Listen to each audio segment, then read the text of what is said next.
Hello विद्यार्थी मित्रांनो, नमस्कार. चला तर आज आपण उदाहरण नंबर 4 प्रॅक्टिस एक्झाम्पल नंबर 4 आपण बघणार आहे डिझॉल्युशन ऑफ पार्टनरशिप फर्ममधला, की ज्याच्यामध्ये आशा, उषा आणि निशा नावाचे 3 भागीदार आहेत आणि त्यांचा रेशो होता 2:1. या रेशोनुसार त्यांचं काय असणार आहे, नफा तोटा विभागणीचे हे प्रमाण आहे. त्यानुसार आपण त्यांच्या वाट्याला येणारा फायदा असेल किंवा तोटा असेल आपण काय करणार आहे, डिस्ट्रीब्यूट करणार. हे त्यांचं बॅलन्स शीट दिलेलं आहे आणि खाली काही आपल्याला 3 ॲडजस्टमेंट सांगितल्या. आता महत्त्वाचं काय आहे की या उदाहरणात आपल्याला बनवायला काय सांगितलं, काय म्हटलं आहे, pass journal entries to close the books of firm. म्हणजे काय करायचं, इथं अकाउंट काढायला नाही सांगितलं, काय करायला सांगितलं आहे, जर्नल एंट्री बनवायला सांगितलं. कुणाच्या पुस्तकात, फर्मच्या पुस्तकात. म्हणून आपण काय करणार आहोत बघा, in the books of firm काय करणार आहे, जर्नल एंट्रीज करणार. काय करणार आपण, जर्नल एंट्री करून घेणार आहे. तर चला सुरुवात करूया उदाहरण सोडवायला. काय म्हटलं तर बघा, लायबिलिटी साईडला कॅपिटल बॅलन्सेस दिले होते, ते आपण काय करतो, कॅपिटल अकाउंटला ट्रान्सफर करतो. त्यानंतर पुढे दिलं तर काय, जनरल रिझर्व. आता जनरल रिझर्व आपण काय करतो, पार्टनर्सला डिस्ट्रीब्यूट करतो. म्हणून पहिली एंट्री होईल काय बघा, general reserve account debit to partners account. आता पार्टनरची नावं काय, टू आशा कॅपिटल अकाउंट. त्यानंतर दुसरी भागीदार टू उषा कॅपिटल अकाउंट. त्यानंतर तिसऱ्या भागीदाराचं नाव आहे निशा कॅपिटल अकाउंट. तर आता हे जे भागीदार आहे यांना काय करायचं आहे, जनरल रिझर्व किती होता, तर 12,000 रुपये होता. किती होता, 12,000. आता ह्या 12,000ला कितीने भागावं लागणार आहे, 5ने भागावं लागणार. कितीने, 5ने. का बरं 5ने भागायचं, तर त्यांचा रेशो काय, 2:1 आहे. मग आता 12,000 भागिले जर 5 आपण केलं तर आपलं उत्तर येतं 2,400. एका भागासाठी उत्तर किती येणार आहे, 2,400. मग आता आशाचा जो काही रेशो आहे तो किती आहे, 2 आहे. मग 2,400 गुणिले 2 म्हणजे किती आले, 4,800 रुपये. त्यानंतर उषा पण किती, 2 हिस्सा आहे म्हणजे किती येणार, 4,800. त्यानंतर निशाचा हिस्सा किती आहे, 1, म्हणून तिच्या वाट्याला किती येणार, 2,400. मग नॅरेशन काय होणार आहे बघा, being general reserve distributed among the partners. आपण काय केलं, भागीदारांना काय केलं, त्यांचा जो काही जनरल रिझर्व होता, राखीव निधी होता, बरोबर की नाही, त्यांचा जो काही रिझर्व होता तो आपण डिस्ट्रीब्यूट करून दिला. आता दुसरी एंट्री कशासाठी होईल बघा, इथं आपल्याला दिलेले आहेत काही लायबिलिटी. कोणकोणते लायबिलिटी आहे, तर क्रेडिटर्स आहे किती रुपये, 80,000. त्यानंतर आशाज लोन अकाउंट आहे 16,000 आणि बिल्स पेबल आहे 28,000. आता इथं भागीदाराचं कर्ज आहे तर ते आपण स्वतंत्र खातं त्यासाठी ओपन करत असतो, तर त्याची एंट्री आपण नंतर करू. पहिल्यांदा ज्या काही रेग्युलर आपल्या लायबिलिटीज आहे त्या ट्रान्सफर करू. मग लायबिलिटी ट्रान्सफर करताना एंट्री काय होते, sundry liabilities account debit to realisation account. बघा एंट्री काय होते बघा, sundry liabilities account debit to realisation account. आता तुम्ही इथं एंट्री करताना असंही म्हणू शकता, creditors account debit, bills payable account debit, बरोबर की नाही, असंही म्हटलं तरी चालतं, किंवा सन्ड्री लायबिलिटीज म्हणजे ही थोडंसं शॉर्टकट आहे, असंही म्हटलं तरी चालेल. मग बघा sundry liabilities account debit to realisation. आता 2 लायबिलिटी होत्या, सॉरी, 80,000 आणि 28,000.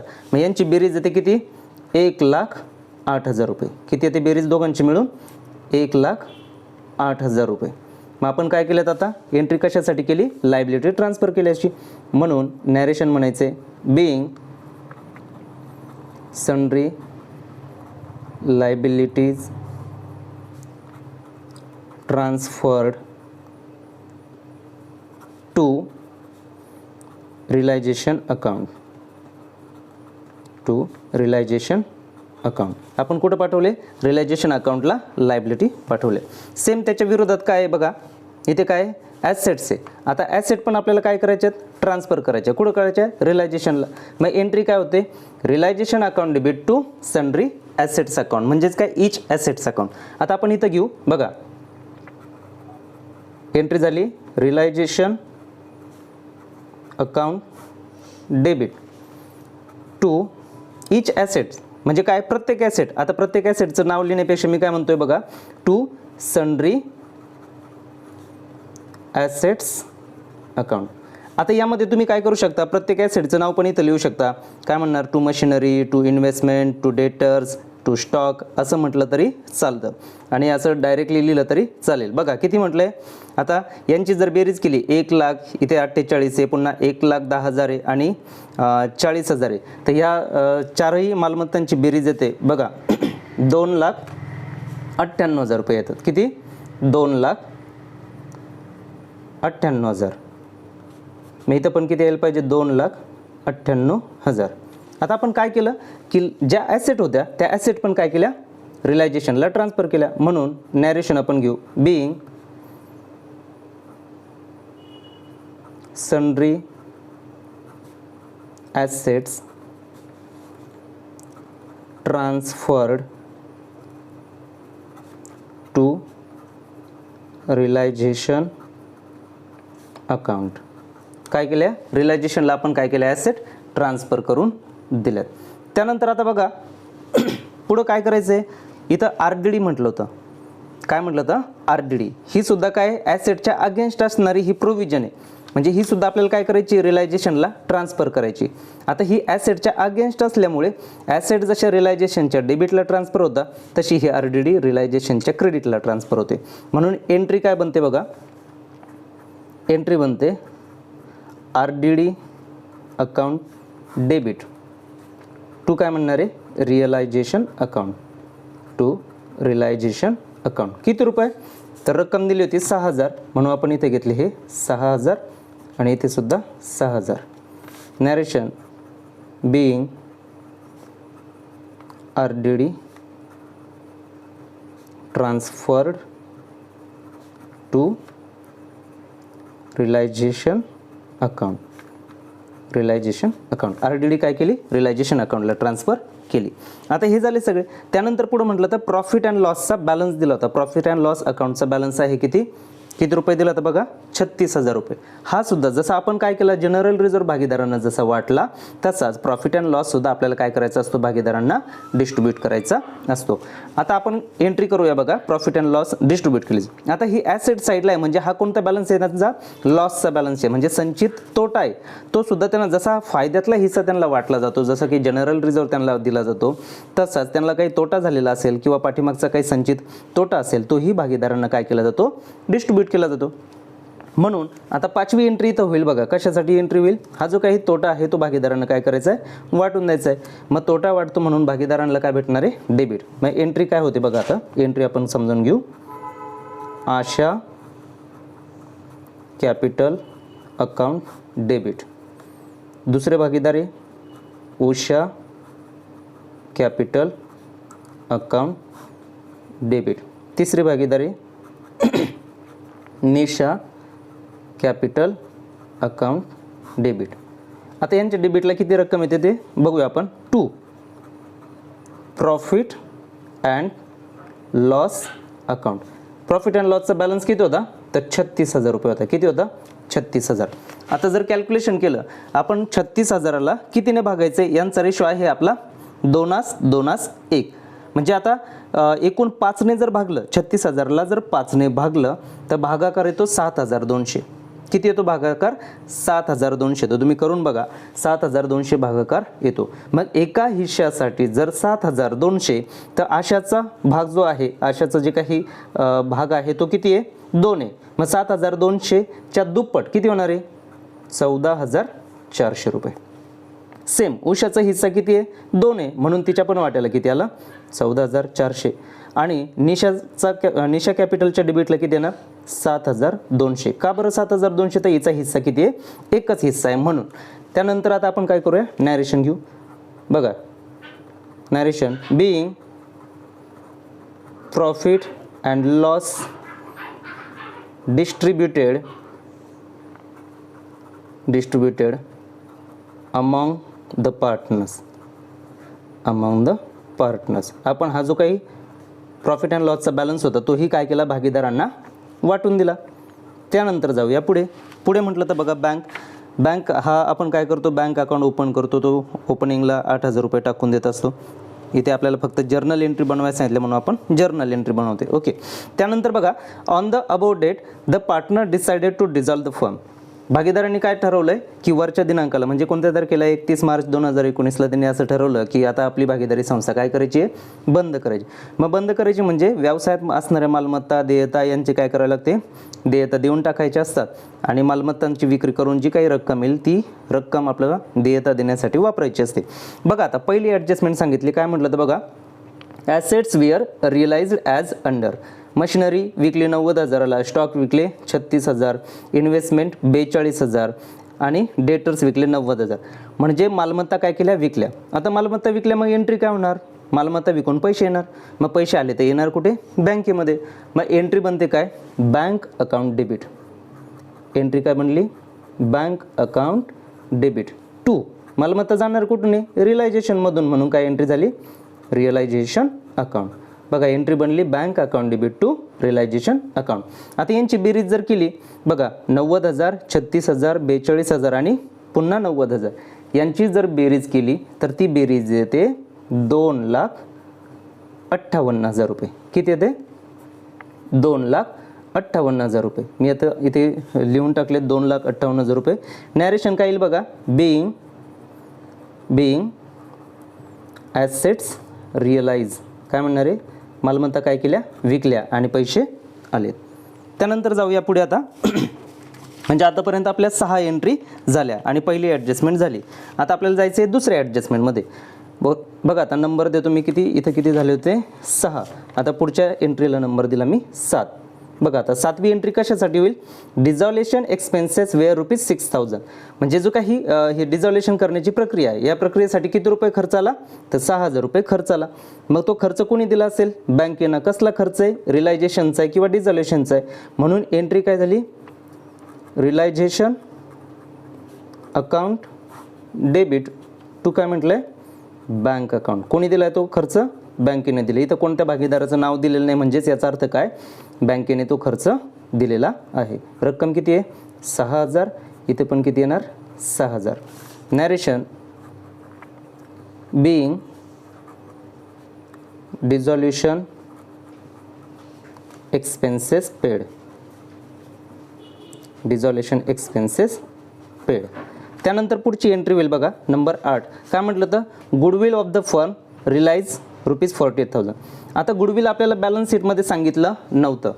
बघा गुडविल दिलं होतं का बॅलन्स शीटमध्ये, नाही. जरी दिलेलं नसेल, जर आपल्याला सांगितलं तर आपल्याला जसं सांगितलं तसं काम करायचं आहे. काय सांगितलं, त्यांनी सांगितलं की गुडविल हे व्यवसाय संस्थेत जे नावलौकिक आहे ते विकलं. किती रुपये आले ते विकून, 48,000 रुपये आले. ठीक आहे, आले तर जसं सांगितलं तसं आपल्याला करायचं आहे. मग पैसे आले, मग पैसे येणार कुठं, बँकेत येणार. म्हणून एंट्री काय होईल, बँक अकाउंट डेबिट टू काय म्हणणार आहे, realisation account. Bank account debit to realisation account. किती रुपये, 48,000 रुपये आणि 48,000 रुपये. नॅरेशन पुन्हा काय, being goodwill realised. Being goodwill realise. किती रुपये, 48,000, 48,000. आता त्यानंतर पुढची एंट्री होईल नंबर 9. कशासाठी, जेवढं सांगितलं ते तर आपण केलं. आता काय सांगितलं नाही आहे, बरोबर की नाही, काय नाही सांगितलं. त्याने सांगितलं नाही की क्रेडिटर्स पेड केले किंवा बिल्स पेबल पेड केले, हे सांगितलं नाही. पण आता व्यवसाय बंद करतोय म्हटल्यानंतर व्यवसायाचं देणं आपलं काम आहे, बरोबर. म्हणून आपण काय करणार, हे जे काही क्रेडिटर्स आहे 80,000 रुपयाचे, बिल्स पेबल आहे 28,000 रुपये, हे आपल्याला द्यावं लागणार आहे. आणि ते देऊन झाल्यानंतर जर काही रक्कम राहिली तर आपल्याला ह्या भागीदाराचं कर्ज पण द्यायचं आहे, बरोबर की नाही. मग आपण पहिल्यांदा काय करूया, क्रेडिटर्स आणि बिल्स पेबल पेड करूया, म्हणजे देऊन टाकूया. मग आता पैसे कोण देणार, बँक देणार. इथं काही सांगितलंच नाही, म्हणजे याचा अर्थ काय, बँकेने ते पैसे दिले असणार. म्हणून एंट्री होईल, कशाचा खर्च आहे, रिअलायझेशनचा आहे. कोण देते, बँक देते. म्हणून एंट्री बनते realisation account debit to bank account. काय एंट्री होते, realisation account debit to bank account. किती रुपये होती, त्या दोघांची जर बेरीज केली तर ती येते 1,08,000 रुपये. किती रक्कम होती, 1,08,000 रुपये. तर मी इथे लिहून टाकतो 1,08,000. नॅरेशन काय, being creditors and bills payable paid. काय म्हणू, creditors and bills payable paid केलेत. कोणी केले, तर बँकेने केले. त्यानंतर पुढं बघा नंबर 10 घेऊ. आता पुढची एंट्री 10साठी किंवा 10मध्ये काय एंट्री होते बघा. आशाज लोन अकाउंट होतं किती रुपये, 16,000. ते आपण परतफेड केलं का, नाही. तेही आपल्याला काय करावं लागणार आहे, परतफेड करावं लागणार आहे. मग त्याची परतफेड करून टाकू. मग एंट्री काय होईल, जेव्हा आपण आशाज लोन अकाउंट काढतो तर आशा लोन अकाउंटच्या क्रेडिटला आपण म्हटलेलं असणार आहे बाय बॅलन्स ब्रॉड डाऊन किती रुपये, 16,000. आता लोन आपण परतफेड करतो म्हणजे कुणाला पैसे देतो, आशाला पैसे देतो. मग एंट्री काय होईल, Asha's loan account debit to bank account. म्हणून इथे एंट्री बनेल बघा, Asha's loan account debit to bank account. किती रुपये, तर जे सांगितलं आहे तेवढेच. किती, बुक व्हॅल्यू किती होती, 16,000. मग तेवढेच लिहायचे आपल्याला, 16,000 आणि 16,000. Narration being Asha's loan account being Asha's loan paid म्हणू. काय म्हणू, being Asha's loan paid by bank. कोणी दिले, बँकेने दिले, म्हणून बँकेचं नाव टाकून. आता ही झाली सगळी प्रक्रिया. आता यामध्ये आपलं काय राहिलं आहे का, नाही. आता ही सगळी जर्नल एंट्रीज जे झालेले आहेत 10, या 10 जर्नल एंट्रीजवरनं आपल्याला काय करायचे असते, लेजर पोस्टिंग करायची असते, बरोबर. मग आता लेजर पोस्टिंग केल्यानंतर ही सगळी प्रक्रिया केल्यानंतर आपल्याला कळेल की ह्या भागीदारी संस्थेचं डिझॉल्युशन होत असताना रिलायझेशन अकाउंट जर आपण काढलं तर त्या रिलायझेशन अकाउंटच्या डेबिटला किती रक्कम आली आणि क्रेडिटला किती रक्कम येते. तर बघा जी काही रिलायझेशन अकाउंट आहे त्या रिलायझेशन अकाउंटच्या डेबिट साईडची बघा, आता इथे एक पेज घेतो कच्चं कामकाज करण्यासाठी. रिलायझेशन अकाउंटच्या डेबिटची जी काही टोटल येते ती येते 4,12,000 रुपये. किती येते, 4,12,000. आणि क्रेडिटची येते 4,20,000. बघा ही कोणती आहे, ही डेबिट साईड आहे आणि ही कोणती आहे, क्रेडिट. कोणाची, रिलायझेशन अकाउंटची. ही कोणती, रिलायझेशन अकाउंटची. डेबिट 4,12,000 आणि क्रेडिट येते 4,20,000. म्हणजे काय, क्रेडिट साईड काय जास्त आहे, काय जास्त. मग 4,20,000 मधून 4,12,000 जर वजा केले तर शिल्लक किती राहिले, शिल्लक राहतात 8,000 रुपये. किती शिल्लक राहिले, 8,000 रुपये. मग 8,000 रुपये हा आपला काय, रिलायझेशनचा काय, तो प्रॉफिट आहे. काय, रिलायझेशनचा प्रॉफिट. मग हा 8,000 आपल्याला काय करायचं आहे, डिस्ट्रीब्यूट करायचा असतो. मग ते पार्टनर्स किती आहे, 3 पार्टनर्स आहे आणि त्यांचा रेशो काय आहे, 2:1 आहेत. मग आता 8,000ला जर आपण 5ने भागलं तर उत्तर किती येतं आपलं, 1,600 रुपये येतं. किती उत्तर येतं, 1,600, 1,600 रुपये. मग पहिला भागीदार जो आहे, मग 1,600 गुणिले त्याचा हिस्सा किती, 2, म्हणजे किती आले, 3,200. पुन्हा 1,600 गुणिले 2 किती येणार आहे, पुन्हा 3,200 आणि 1,600 गुणिले 1 बरोबर किती येणार आहे, 1,600 देणार. मग आता हा जो काही प्रॉफिट आहे तो पार्टनर्सला काय करायचं आहे, आपल्याला ट्रान्सफर करायचं आहे. म्हणून 11 नंबरची जी काही जर्नल एंट्री होईल बघा, ती एंट्री होते. कुठं प्रॉफिट होणार आहे, रिलायझेशनला प्रॉफिट होणार. कोणत्या साईडला रक्कम कमी पडते, याचा अर्थ डेबिट साईड 4,12,000 होती, क्रेडिट 4,20,000 होती, म्हणजे डेबिटला कमी पडले. मग एंट्री बनते बघा, realisation account debit to partners capital account. काय एंट्री झाली, realisation account debit to partners capital. आता पार्टनर्स कॅपिटल म्हणण्यापेक्षा काय करायचे, त्यांचे नावं टाकायचे आहेत. आपल्याला माहिती ना पार्टनर्स कोण आहे, आशा कॅपिटल अकाउंट. त्यानंतर दुसरी भागीदारी उषा कॅपिटल अकाउंट. त्यानंतर तिसरी भागीदारी निशा कॅपिटल अकाउंट. बघा आता त्यांच्या वाट्याला एकूण किती रिलायझेशनचा प्रॉफिट किती झाला, तर एकूण 8,000. मग यांच्या वाट्याला किती आले, आशाचा 2 हिस्सा होता म्हणून 16×2 म्हणजे किती, 3,200 बरोबर आहे की नाही. पुन्हा उषाचा पण 2 हिस्सा होता म्हणून 3,200 आणि निशाचा किती होता, 1 हिस्सा म्हणून तिच्या वाट्याला आले 1,600. नॅरेशन काय म्हणणार आहे बघा आता, being realisation profit transferred to capital account, transferred to capital account. Okay, आता काय केला, हा प्रॉफिट काय केला, रिलायझेशनचा आपण भागीदारी अकाउंटला किंवा आपण पार्टनर्स कॅपिटल अकाउंटला म्हणतो तो ट्रान्सफर केला. त्यानंतर आता शेवटची एंट्री होईल 12 नंबरची. ती कशासाठी एंट्री होईल बघा, की हा जो काही आपण ही जी काही प्रक्रिया केली, ही प्रक्रिया केल्यानंतर आता पार्टनरच्या कॅपिटल अकाउंटला काय परिणाम होतो किंवा त्यांना पैसे द्यावे लागतात की व्यवसायात पैसे आणावे लागतात, याविषयीची माहिती आपल्याला पार्टनर्स कॅपिटल अकाउंट क्लोज केल्यानंतर लक्षात येईल. आता जर आपण बघितलं त्यासाठी आपल्याला प्रक्रिया काय करावी लागणार आहे, पार्टनर्स कॅपिटल अकाउंट कच्चं काढून पाहावं लागणार आहे, बरोबर की नाही. जर आता तुम्ही जर पाहिलं तर मी इथं जरा कच्चं एक पार्टनर्स कॅपिटल अकाउंट काढलेलं आहे, बरोबर की नाही. ते तुम्हाला दाखवतो बघा. पार्टनर्स कॅपिटल इथं आशा, उषा आणि निशा म्हटलेलं आहे. तर त्यांची क्रेडिट साईड जास्त आहे. कोणती साईड जादा आहे, क्रेडिट साईड जादा आहे. तर क्रेडिट साईड येते कुणाची, जे काही निशा आहे तिची क्रेडिट साईड येते 44,000. डेबिटला फक्त 7,200 होते. किती रुपये कमी पडले, तर 36,800 रुपये डेबिटला कमी पडले. सेम उषा आहे, उषाची क्रेडिट साईड येते 48,000 रुपये. तिच्या डेबिटला 14,400 रुपये होते, म्हणून किती कमी पडले, 33,600. म्हणजे इथं किती यायला पाहिजे मग, 48,000 होईल. आणि जी काही आशा आहे, आशाच्या क्रेडिट साईडला येते 1,28,000 रुपये.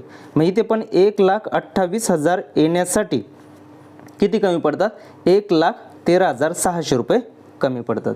म्हणजे बघा आपल्याला आता काय करावं लागणार आहे, याची एंट्री करावं लागणार आहे. जेवढे इथं काय नाव म्हटलं तर बघा, टू बँक अकाउंट, म्हणजे बँकेच्या पार्टनर्स कॅपिटलच्या डेबिटला आणि बँकेच्या क्रेडिटला आपल्याला माहिती नोंदवायची. मग ही एंट्री काय झाली बघा. आता एंट्री काय होईल, partners capital account debit to bank account. मग पार्टनर्स कोणकोणते आहेत, मग पहिले भागीदार आहे आशाज कॅपिटल अकाउंट डेबिट. त्यानंतर दुसरी भागीदार आहे उषा कॅपिटल अकाउंट डेबिट. आणि तिसरी भागीदार आहे निशा कॅपिटल अकाउंट डेबिट टू काय म्हणणार आहे, बँक अकाउंट म्हणणार आहे. टू काय म्हणणार आहे, बँक अकाउंट. आता यांच्या डेबिटला जी रक्कम कमी पडली ती आपण लिहून घेऊ बघा. किती आहे, 1,13,600. त्यानंतर 33,600 आणि 36,800. पुढं काय म्हटलं आहे, बँक अकाउंट म्हटलं. आता यांची काय करावं लागणार, आपल्याला बेरीज करावी लागणार. ती बेरीज येते बघा 1,84,000. म्हणजे जर्नल एंट्री काय बनली, partners capital account debit to bank account. मग Asha capital account debit 1,13,600, Usha capital account debit 33,600, Nisha capital account debit 36,800. To bank account किती, 1,84,000. आता या जर्नल एंट्रीचं नॅरेशन काय म्हणणार आपण, बिईंग फायनल सेटलमेंट मेड. काय म्हणणार आपण, बिईंग फायनल सेटलमेंट मेड. अशा पद्धतीचं हे उदाहरण होतं की ज्यामध्ये साधारणतः आपल्या किती एंट्रीज बनल्यात बघा, 12 एंट्रीज बनल्यात. म्हणजे काय केलं आहे, आपल्याला जर्नल एंट्रीज काढायला सांगितले होते. या उदाहरणामध्ये पहिली एंट्री केली आपण जनरल रिझर्व्ह डिस्ट्रीब्यूट करण्यासाठीची. दुसरी एंट्री केली आपण कशासाठी, ज्या काही लायबिलिटी आहे त्या ट्रान्सफर करण्यासंबंधी.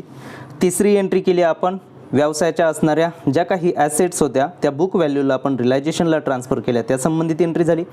चौथी एंट्री जी होती ती RDD जी आहे ॲसेटच्या अगेन्स्ट असणारी ही RDD होती, ती आपण काय केली, रिलायझेशन अकाउंटच्या क्रेडिट साईडला ट्रान्सफर केल्याची एंट्री केली. पाचवी एंट्री होती की जो काही प्रॉफिट अँड लॉसचा बॅलन्स होता बघा, 36,000 रुपये प्रॉफिट अँड लॉसचा बॅलन्स होता, तोही आपण काय केला, ट्रान्सफर केला. म्हणून एंट्री त्या भागीदारांची डेबिट साईडला आपण काय केलं, त्यांचा जो काही संचित तोटा होता तो डिस्ट्रीब्यूट करून दिला, त्यासाठी पाचवी एंट्री झाली. मग सहावी एंट्री कशासाठी झाली, तर व्यवसायातल्या ह्या मालमत्ता आपण काय केल्या, सेल केल्या. मालमत्ता विकून व्यवसायामध्ये पैसा आला, मग पैसा येणार कुठं, बँकेमध्ये, म्हणून एंट्री झाली bank account debit to realisation account. त्यानंतर आपली सातवी एंट्री कशासाठी झाली बघा, सातवी एंट्री झाली आहे काय की आपण डिझॉल्युशनचा जो काही खर्च आला तो खर्च पेड करण्यासाठी आपल्याला 6,000 रुपये खर्च आला, तो आपण 6,000 रुपये बँकेने दिला. आठवी एंट्री झाली ती म्हणजे काय की व्यवसायामध्ये गुडविल हे सांगितलेलं नव्हतं, परंतु ॲडजस्टमेंटमध्ये सांगितलं की गुडविलचे विकून 48,000 रुपये आले, तर ते विक्री केल्यानंतरची झालेली एंट्री. मग आपण काय म्हटलं, बँकेत पैसे आले 48,000 आणि रिलायझेशनला म्हणजे हे जे काही गुडविल आहे ते कुठून जाणार, रिलायझेशनमधून जाणार, म्हणून किती 48,000 रुपये लिहिले. पुढं म्हटलं आपण काय केलं, रिलायझेशनचे जे काही खर्च होता म्हणजे क्रेडिटर्स पेड करणं किंवा बिल्स पेबल पेड करणं हे आपलं भागीदारी संस्थेचं काम आहे, कारण की व्यवसाय बंद करतो म्हटल्यानंतर लोकांचं देणं दिलं गेलं पाहिजे, म्हणून देणं देण्यासाठी आपण काय केलं, रिलायझेशनच्या डेबिटला म्हटलं की आम्ही क्रेडिटरचे पैसे दिले, बिल्स पेबलचे पैसे दिले, मग एंट्री झाली realisation account debit to bank account. तसंच आशाचं कर्ज होतं, जी काही भागीदार होती आशा, तिच्याकडनं 16,000 रुपये भागीदारी संस्थेने कर्ज घेतलेलं होतं, तेही कर्ज परतफेड करणं हे भागीदारी संस्थेचं कर्तव्य होतं, म्हणून आपण काय केलं, 16,000 रुपये भागीदारी संस्थेनं त्या आशाला दिलेत, म्हणून Asha's loan account debit 16,000 to bank account 16,000 ही 10 नंबरची एंट्री आपण पाहिली. त्यानंतर 11 नंबरची एंट्री कशासाठी झाली, तर ही एंट्री जेव्हा रिलायझेशन अकाउंट आपण क्लोज केलं तर रिलायझेशन अकाउंटची क्रेडिट साईड आली आपली 4,20,000 रुपये आणि रिलायझेशनची डेबिट साईड आली आपली 4,12,000 रुपये. याचा अर्थ झाला क्रेडिट साईड ही जास्त आहे, डेबिट साईडपेक्षा 8,000 रुपये आपल्याला प्रॉफिट झाला, म्हणजेच त्या भागीदारी संस्थेला प्रॉफिट झाला. तो 8,000 रुपये भागीदारी संस्थेतल्या त्या तीनही भागीदारांना त्यांच्या प्रॉफिट शेअरिंग रेशोनुसार आपण डिस्ट्रीब्यूट केला. त्यांचा रेशो होता 2:1. मग 8,000 भागिले 5 केले असता उत्तर आलं 1,600 रुपये. ज्याचा 2 हिस्सा आहे त्याला 3,200 रुपये आणि ज्याचा 1 हिस्सा आहे त्याला 1,600 रुपये. त्यानंतर आपण गेलो कुठे, पार्टनर्स कॅपिटल अकाउंटमध्ये. पार्टनर्स कॅपिटल अकाउंट क्लोज करताना पार्टनर्स कॅपिटलच्या क्रेडिट साईडचा बॅलन्स हा जास्त असल्यामुळे डेबिटला रक्कम कमी पडली. आशाला किती रक्कम कमी पडली, 1,13,600 रुपये. उषा कॅपिटलला किती कमी पडली, 33,600 रुपये. निशा कॅपिटल अकाउंटला रक्कम कमी पडली 36,800 रुपये. असे एकूण बँकेने या भागीदारांना किती पैसे दिलेत, 1,84,000 रुपये. अशा पद्धतीचं हे उदाहरण होतं. थँक्यू.